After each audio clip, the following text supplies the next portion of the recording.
नमस्कार दर्शक बंधु ओडोनी सीरियल आपण माने देखिबाको पाइबे जे जीवन ज्योतिंकर मुंड को मालिश कर दउथिबे। ज्योति कहबे कि अरे बासाना बाबू आपनक हाथ तो बहुत बढ़िया चलुछि पूरा मो बापांक परी।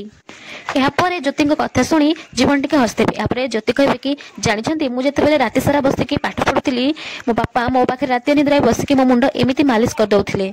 मु सोई न पड़े बोली से सेमिति करथिले आउ तांको हाथ को बहुत कष्ट होतिला हेले भी से मालिश करथिले बंद कर नथिले। से जानिथिले मो पाई पढ़िबाटा केते बेसी जरूरी। सबु दुख कष्ट असहायर रास्ता दूर को जीवाई से गोटे रास्ता ही थिला मो पाखरे। जीवन कहबे जानिच ज्योति सबु बापा माँ सेमितिया निज संतान खुशी पाई निज दुख कष्ट को भूली जाती।